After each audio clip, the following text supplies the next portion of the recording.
You're listening to The Manning Report with your host, James David Manning. The news behind the headlines.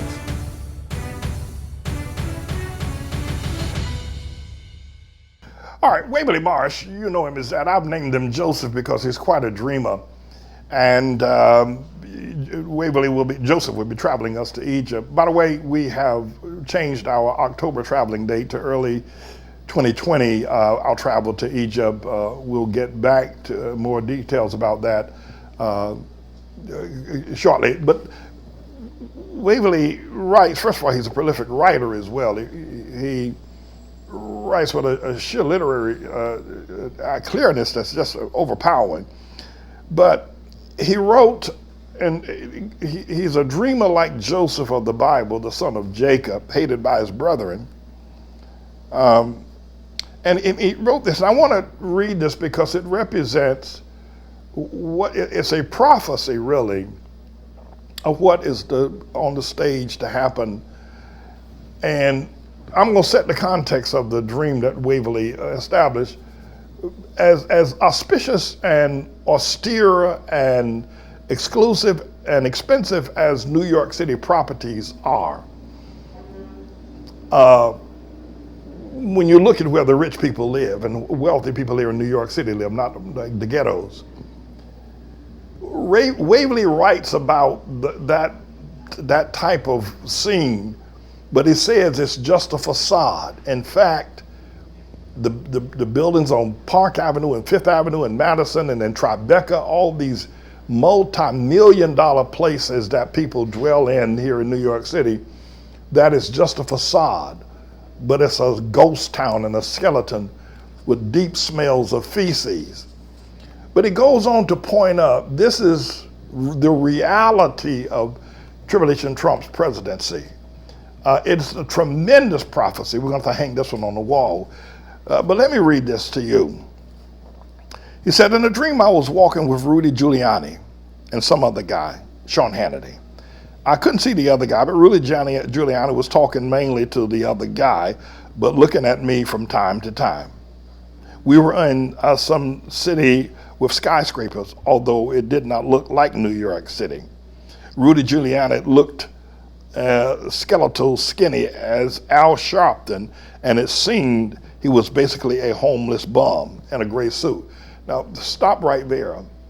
Though Giuliani wears expensive suits, it's just a facade. In reality, he is, and what Joseph Marsh is saying, in reality, that Rudy is a homeless bum. Let's read further. That had dirt and stains all over it. His personal mission was to try to find a good deal on an apartment in one of these skyscrapers.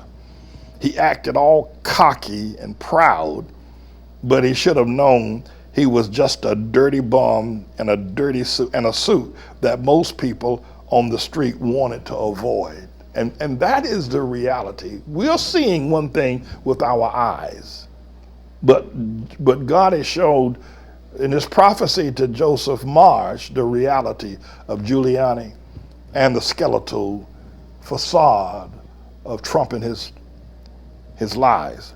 Anyways, he said, we got into one skyscraper and looked pretty run down and mostly abandoned. Rudy Giuliani acted like he had hit the mother lode and wouldn't have to pay to live in one of these apartments. I followed him in thinking this was a dump. I think I was just an observer of the dream mainly, and you were, Joseph. And Joseph Marsh continues to write here. He said there was human feces and trash in all the big room Rudy picked out.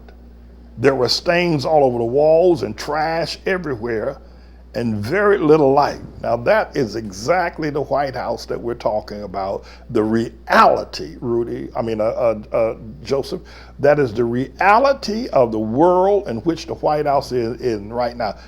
I think you call it the big room, or somebody called it the big room. But there were stains on the walls. There's a stain on the government. Joseph Marsh, you knocked it out the park on this one, my boy. There's stains on our government. There are stains on our Constitution. Tribulation Trump has trashed our democracy. He has trashed the goodwill of this nation. He has trashed the will of the people.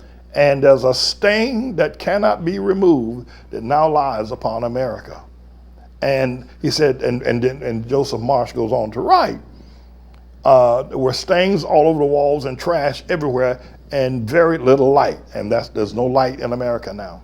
He goes, Joseph continues to write, I could even smell the feces and looked horrified how Rudy thought he had found a nice, comfortable place to live. If that don't represent the Southern Baptists and evangelicals, I don't know what does. You need to show this to your father, Joseph. That these people think they found a great place to live, a great place to perch that's full of feces. What else? Smells terrible, but yet they think they found a comfortable place to live. You knocked it out of the park on this one, homeboy. And then Rudy, Joseph Marsh goes on to write, near the end, a 500-pound maniac guy came out of the dark hallway and tried to attack me. I somehow had a pair of scissors in my hand and thrust it into his heart. As this guy was dying, the dream faded as I woke up. Well, the guy with the 500-pound gorilla was Tribulation Trump, and the scissors, you just missed it on this one, Joseph. You're supposed to use those scissors to cut that hair. If you would cut that hair, you would cut his strength. Now, Tribulation Trump is no Samson. Let's get that straight. Don't you run off and I'm not talking to you this way, Joseph, but I'm talking to anybody else. Don't run off and say that I say that Tribulation Trump is a Samson. He's just the opposite. But if you cut off that boy's hair, he ain't nothing. If you cut off that boy's hair, he would look worse than a shellless turtle. If all that boy got is that pompadour hair here. That's that boy got. And God gave you those scissors, Rudy. I mean, Joseph Marsh, Waverly, to cut that boy's hair. But I'm going to try to get Joseph Marsh on the line to talk to him about this and some other things that he has written.